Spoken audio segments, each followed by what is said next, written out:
IIT Mumbai దేశంలోనే అగ్రగామి సాంకేతిక శిఖరం, ప్రతిభాశాలుర దిక్సూచి, ఆధునిక విజ్ఞానానికి అసలైన చిరునామా. పుస్తకాలు, ప్రయోగాలే అక్కడి విద్యార్థుల ప్రపంచం. సాంకేతిక ప్రపంచంలో నూతన ఆవిష్కరణలే వారి స్వప్నాలు. అయితే ఆ క్యాంపస్లోనే ఆ ప్రపంచానికి దూరంగా ఓ విద్యార్థి. నిత్యం ఆధ్యాత్మిక గ్రంథాలే అతని లోకం, అదే జీవితం. తోటి విద్యార్థులు ఎగతాళి, హేళన చేస్తున్నా చలించేవాడు కాదు. వారి మాటలను పట్టించుకునేవాడు కాదు. తన ధోరణిలో తాను చదువు సాగిస్తూ సదా ఆధ్యాత్మిక ప్రపంచంలో జీవించేవాడు.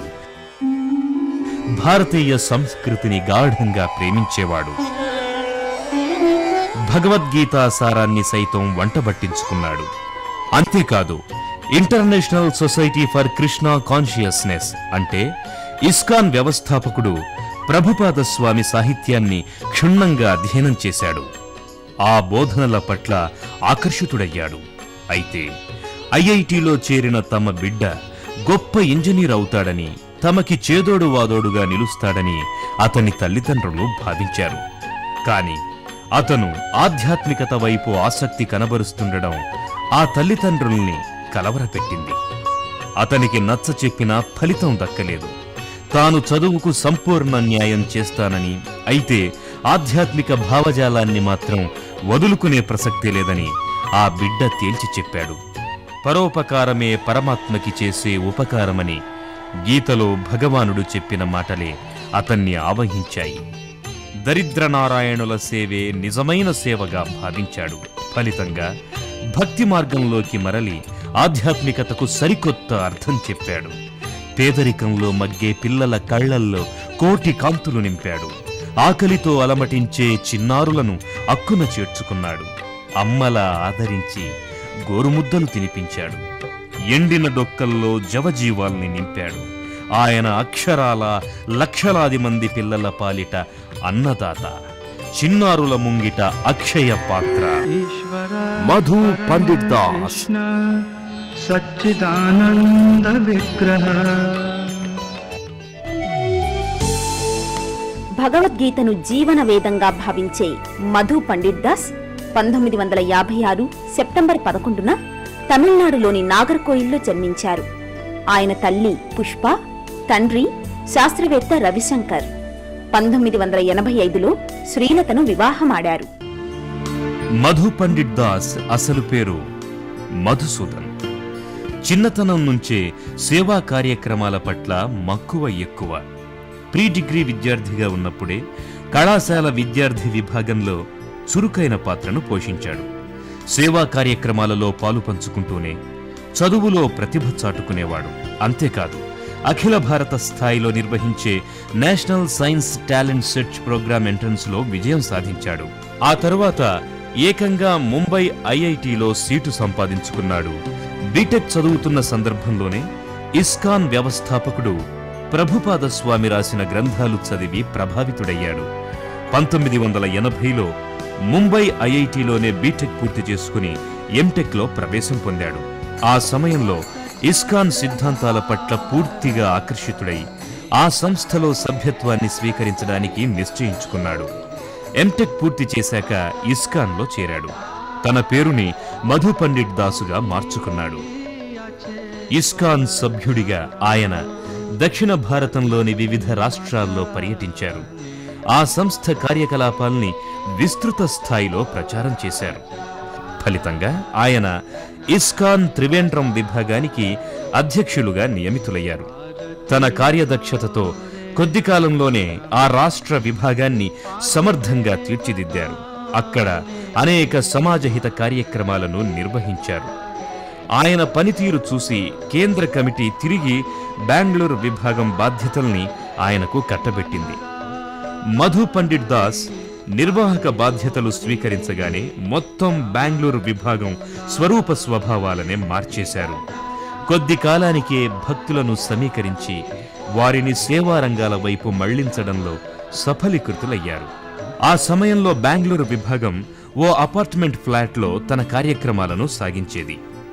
ఇస్కాన్ కార్యక్షేత్రాన్ని విస్తృతం చెయ్యాలన్న ఆలోచనతో ఉన్న మధు పండిట్ దాస్ కొంత భూమిని కేటాయించమని రాష్ట్ర ప్రభుత్వాన్ని కోరారు. ఫలితంగా ప్రభుత్వం కొండలు బండలతో ఉన్న 6.5 ఎకరాలను కేటాయించింది.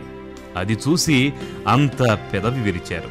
అక్కడ భవన నిర్మాణానికి ఏ ఆర్కిటెక్టు డిజైన్ ఇవ్వడానికి అంగీకరించలేదు. ఇక స్వయంగా ఇంజనీర్ అయిన మధు పండిట్ దాస్ తానే ఆర్కిటెక్ట్ పాత్రలోకి మారారు. కొండల్ని తొలచి రాళ్లను బద్దలు చేసి కొద్ది కాలానికే ఆ ప్రాంతంలో మహాద్భుతాన్ని ఆవిష్కరించారు. అద్భుత కట్టడాలకు జీవం పోశారు. దాదాపు 38 కోట్లతో నిర్మించిన భవన సముదాయాన్ని 1997లో అప్పటి రాష్ట్రపతి శంకర్ దయాళ్ శర్మ ప్రారంభించారు. ప్రస్తుతం హరే కృష్ణ హిల్స్ గా ప్రఖ్యాతి పొందిన ఆ ప్రదేశం నేడు బెంగళూరు నగరానికే సిగపువ్వు అయ్యింది. అరుదైన ఆధ్యాత్మిక ధామమయ్యింది. నేను ఇస్కాన్ సంస్థలో చేరిన తర్వాత ఆ కృష్ణుడు నా చేత పూర్తి చేయించిన మొదటి గొప్ప కార్యం ఈ సౌందర్యవంతమైన ఆలయ నిర్మాణం. 1997లో ప్రారంభించబడ్డ ఈ దేవాలయం రోజు 10,000 మంది భక్తులతో కళకళలాడుతూ ఉంటుంది. దక్షిణ భారతంలో తిరుపతి తర్వాత ఎక్కువ మంది భక్తులు వచ్చేది ఇక్కడికే. కేవలం 10 ఏళ్ల కాలంలోనే ఈ ఆలయం ఇంతటి ప్రాచుర్యాన్ని పొందడం ఎంతో గొప్ప విషయం. మధు పండిట్ దాస్ కార్యదీక్ష ఇస్కాన్ సంస్థలోని సభ్యులనే కాకుండా దేశంలోని అనేక మందిని ఆకర్షించింది. బెంగళూరు ఇస్కాన్ విభాగ అధ్యక్షుడిగా మధు పండిట్ దాస్ బాధ్యతలు స్వీకరించిన తొలి రోజుల నుండే ఎన్నో సంచలనాలకు నాంది పలికాడు. కేవలం ప్రార్థనలకు, ఆధ్యాత్మిక చర్చలకు పరిమితం కాకుండా దీనజనుల సేవలోనూ పాలు పంచుకున్నారు. సామాజిక సేవా రంగాలకు సంబంధించి ఎన్నో అభివృద్ధి కార్యక్రమాల్ని చేపట్టి మానవ సేవయే మాధవ సేవ అనే వేదవాక్కును అక్షరాలా అమలుపరిచారు. గ్రామీణ భారతావని సమగ్రంగా అభివృద్ధి సాధించినప్పుడే అసలైన పురోభివృద్ధి సాకారమవుతుందని విశ్వసించారు. అందుకనుగుణంగా ఇస్కాన్ సంస్థ తరపున ఎన్నో ప్రజోపయోగమైన కార్యక్రమాల్ని విస్తృత స్థాయిలో చేపట్టారు. 1994లో మైసూర్, మాండ్యా జిల్లాల్లో సమగ్ర సామాజిక అభివృద్ధి కార్యక్రమాన్ని ఆయన ప్రారంభించారు. శ్రీరంగపట్టణంలో కావేరీ నదీ తీరాన 110 ఎకరాల స్థలంలో అంతర్జాతీయ ప్రమాణాలతో రైతు శిక్షణా కేంద్రాన్ని స్థాపించారు. ఈ శిక్షణా కేంద్రంలో తర్ఫీదు పొందుతున్న వేలాది మంది రైతులకు ఆధునిక వ్యవసాయ పద్ధతుల్ని కూడా నేర్పిస్తున్నారు. పర్యావరణ పరిరక్షణ ఉద్యమంలో భాగంగా సేంద్రియ ఎరువుల వాడకాన్ని ప్రోత్సహించారు. సేంద్రియ వ్యవసాయ పద్ధతులలో రైతులకి నిపుణుల చేత శిక్షణని ఇప్పించారు. అంతేకాదు, గ్రామీణ మహిళలకు చేతి వృత్తుల్లో శిక్షణ ఇప్పిస్తున్నారు. Organic farm was set up. రైతులకు ప్రయోజనకరంగా ఆదర్శవంతమైన వ్యవసాయాన్ని నెలకొల్పాలని భావించాం. దానికి మైసూరు సమీపంలో కావేరీ నదీ తీరాన 120 ఎకరాల్లో జీవ ఎరువులను వినియోగించి ప్రకృతి సిద్ధమైన వ్యవసాయాన్ని కొనసాగిస్తున్నాం. గత 13 ఏళ్లుగా రసాయన ఎరువులు లేకుండా సేంద్రియ ఎరువులతో పంటలు పండిస్తూ సుమారు 2,000 మంది రైతులకు తర్ఫీదునిచ్చాం.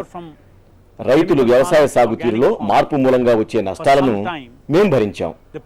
తరువాత వారు లాభాలను ఆర్జించడానికి తగు విధంగా ఆర్గానిక్ ఫార్మింగ్ ధ్రువపత్రాలను జారీ చేయించి వారి ఎదుగుదలకు తోడ్పడుతున్నాం. Change over from chemical farming to organic farming. ఇలా ఎన్ని చేసినా ఆయనలో ఇంకా ఏదో చెయ్యాలనే తపన, దృఢ సంకల్పం, మదిలో ఎన్నో ఆలోచనలు, మరెన్నో భావాలు.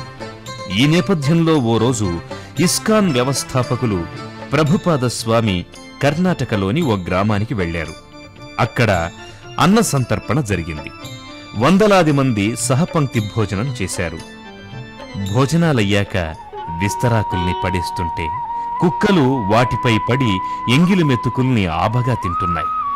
కొంతమంది పిల్లలు కుక్కలతో పోటీ పడే హృదయ విదారక దృశ్యం స్వామీజీ కంటపడింది. ఆయన మనసు కరిగింది. పాపం బిడ్డలు ఎంత ఆకలితో ఉన్నారోనని పక్కవారితో ఆవేదన వెలిబుచ్చారు. ఆ మాటలు మధు పండిట్ దాసులో కొత్త ఆలోచనలకు బీజం వేశాయి. ఆకలితో అల్లాడే పిల్లలందరికీ ఒక్కపూటైనా పట్టెడన్నం పెట్టి వారి క్షుద్బాధ తీర్చాలని అప్పటికప్పుడే నిశ్చయించుకున్నారు. ఆ ఆలోచనకి ఆ భావనకి అద్భుత కార్యరూపమే అక్షయ పాత్ర. అక్షయ పాత్ర అక్షయ పాత్ర పిల్లలకు భోజనం అందించే ఓ గొప్ప కార్యక్రమం. అది పాఠశాలల్లో విద్యార్థుల మధ్యాహ్న భోజన పథకం. దీని ద్వారా అక్షరాస్యత శాతాన్ని మెరుగుపరుస్తున్నాం. అక్షయ పాత్ర అనే పదాన్ని మహాభారతం నుండి తీసుకున్నాం. దానికి కారణం భారతంలోని శ్రీకృష్ణుడి సాయంతో ద్రౌపది లెక్కలేనంత మంది అతిథులకు ఈ అక్షయ పాత్ర ద్వారా భోజనం పెట్టింది. అదేవిధంగా కొన్ని లక్షల మందికి ఆహారం పెట్టాలన్న ఆలోచనతో ఈ అక్షయ పాత్ర కార్యక్రమానికి శ్రీకారం చుట్టాం. 2000 సంవత్సరం జూన్లో ప్రారంభించిన ఈ కార్యక్రమం ద్వారా ప్రభుత్వ పాఠశాలల్లో చదువుకునే పిల్లలకి ఉచితంగా పోషక విలువలతో కూడిన మధ్యాహ్న భోజనాన్ని వండి వడ్డిస్తారు. మొదట్లో బెంగళూరు పరిసర ప్రాంతాలలోనే 5 పాఠశాలలకు చెందిన 1500 మంది పిల్లలకి మధ్యాహ్న భోజనాన్ని అందించారు. మెల్లమెల్లగా ఈ కార్యక్రమాన్ని మరిన్ని పాఠశాలలకి ఉద్యమ రూపంలో విస్తరింపచేశారు. నేడది దేశంలోనే బృహత్తర కార్యక్రమంగా రూపుదిద్దుకొని అందరి దృష్టిని ఆకర్షిస్తోంది. చదువు పిల్లల్లో మనోవికాసానికి దోహదం చేస్తుంది. ఆ వికాసం అభివృద్ధికి బాటలు వేస్తుంది. కానీ కడుపులో పుట్టెడు ఆకలి ఉన్న కుర్రాడికి పాఠం పట్ల ఎంత శ్రద్ధ ఉంటుందో వేరే చెప్పనక్కర్లేదు. అందుకే ముందు వాడికి కడుపు నిండా అన్నం పెట్టాలి, ఆ తరువాత చదువు చెప్పాలి. ఆకలంటే ఏంటో తెలియని చిన్నారుల చిద్విలాసాలతో పాఠశాలలు కళకళలాడాలి. అదే అక్షయ పాత్ర లక్ష్యం. ప్రభుత్వాలు చేయాల్సిన పనిని తనొక వ్యక్తిగా కాక శక్తిగా ఈ మహాయజ్ఞాన్ని నిర్విఘ్నంగా ఆయన కొనసాగింపచేస్తున్నారు. పేదరికం అనేది అసలు ఎందుకు ఏర్పడింది? అది మనిషి అమాయకత్వం వల్ల కలిగింది. దేవుడు ప్రతిదీ కల్పించాడు. సృష్టిలో మనిషికి కావలసిన సమస్తం ఉంది. ఒక విధంగా మనుషులే ఈ పేదరికాన్ని సృష్టించుకున్నారు.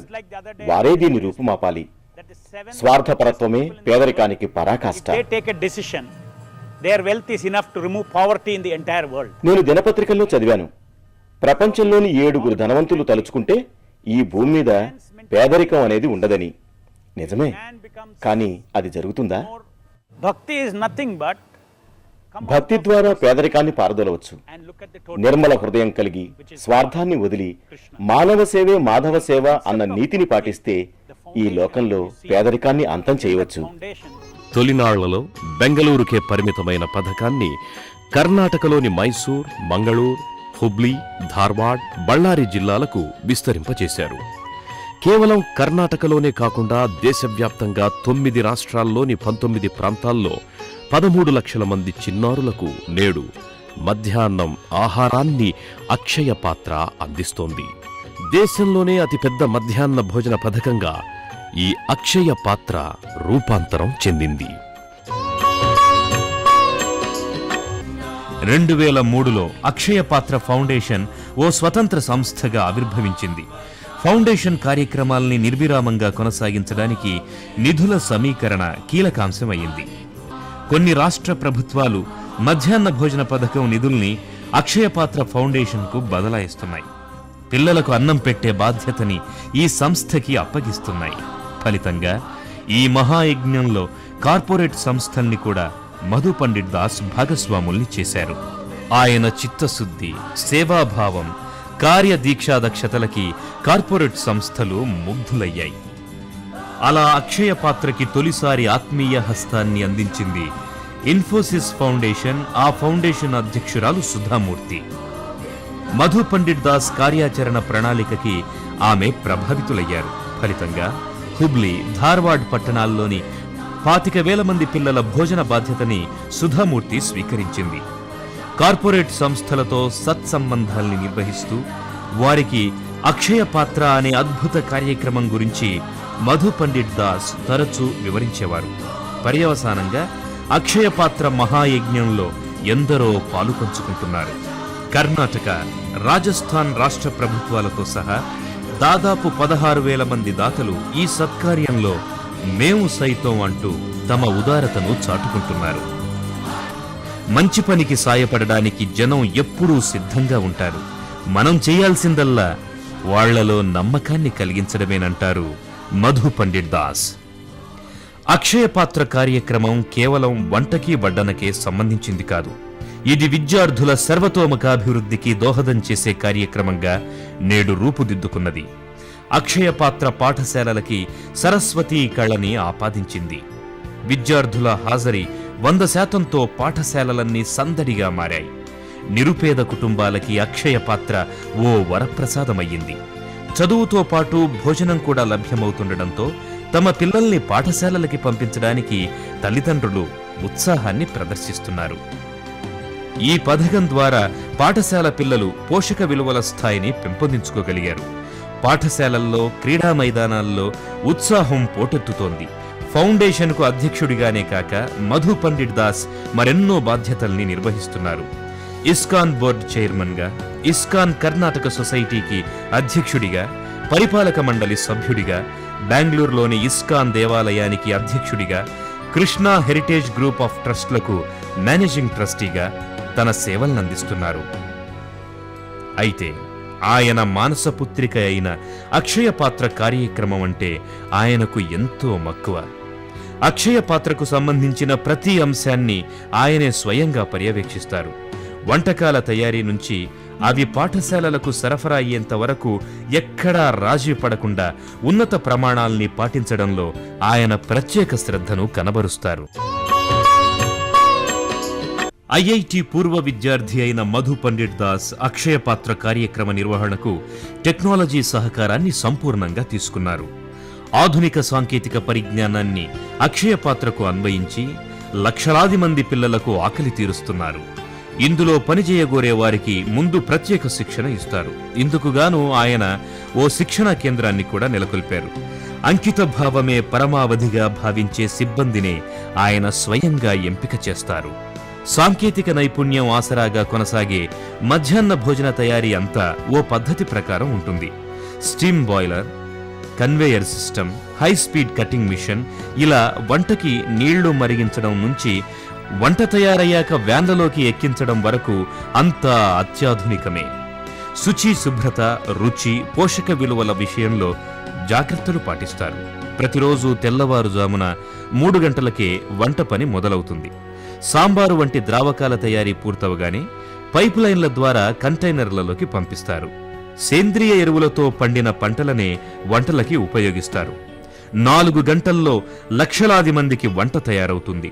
అన్నం కొండ, సాంబారు సరస్సు, పెరుగు కొలను, ఇలా బెంగళూరులోని అక్షయ పాత్ర వంటశాల ఓ అద్భుతం. అక్షయ పాత్ర ఆయా ప్రాంతాల సంప్రదాయ రుచుల్ని పిల్లలకి వడ్డిస్తోంది. దక్షిణాదిలో అన్నం సాంబారుని, ఉత్తరాదిన రోటీ సబ్జీని చిన్నారులకు ప్రతినిత్యం ఆహారంగా అందిస్తారు. పండుగలు, ఇతర ప్రత్యేక సందర్భాల్లో పిల్లలకి పిండి వంటలతో భోజనాన్ని సిద్ధం చేయడం అక్షయ పాత్ర ప్రత్యేకత. ఉదాత్తాశయంతో మహత్కార్యంగా నిర్వహిస్తోన్న అక్షయ పాత్ర కార్యక్రమాన్ని ఎందరో ప్రముఖులు ప్రశంసించారు. మధు పండిట్ దాస్ సేవా నిరతిని కొనియాడారు.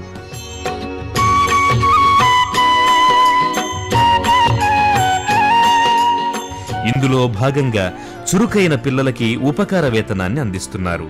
ఇంగ్లీష్, గణితం, సైన్స్ తదితర సబ్జెక్టుల్లో విద్యార్థులకు ప్రత్యేక శిక్షణను అందిస్తున్నారు. అంతేగాక మురికివాడల్లోని పిల్లలకి విటమిన్ టాబ్లెట్స్ పంచుతూ వారి ఆరోగ్య పరిరక్షణకు దోహదం చేస్తున్నారు. మధు పండిట్ దాస్ అక్షయ పాత్రకే పరిమితం కాలేదు. అనేక ఆధ్యాత్మిక కార్యక్రమాలను నిర్వహిస్తూ ప్రజల్లో ధార్మిక భావాలను వెదజల్లుతున్నారు. భక్తులంటే కేవలం భజనలతో పొద్దుపుచ్చేవారన్న నానుడిని దూరం చేశారు. బెంగళూరు ఇస్కాన్ దేవాలయం ప్రతినిత్యం వేలాది భక్తులతో సందడిగా ఉంటుంది. కులమతాలకి అతీతంగా ఇక్కడ దైవ ప్రార్థనలు నిత్యం జరుగుతుంటాయి. మామూలు రోజుల్లో 7 నుంచి 8 వేల మందికి, శని ఆదివారాల్లో దాదాపు 22,000 మందికి ఇక్కడ కూడా అన్నప్రసాద వితరణ జరుగుతుంటుంది. Philosophy of my life is philosophy of Bhagavad Gita. నా జీవన తత్వం భగవద్గీతే. దానిలో పొందుపరచబడ్డ జ్ఞానం శాస్త్రీయమైంది.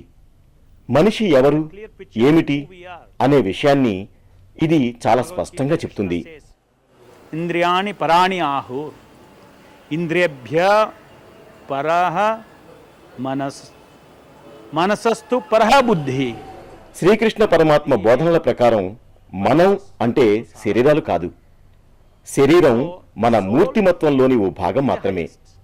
శరీరం అశాశ్వతమైనది, కానీ ప్రశస్తమైంది ఆత్మయే. Mental body, then it's a physical body. మధ్యాహ్న భోజనాన్ని అందించేందుకు ప్రారంభించిన అక్షయ పాత్ర పథకం తరువాత ఇస్కాన్ సంస్థ మరో కార్యక్రమానికి శ్రీకారం చుట్టింది.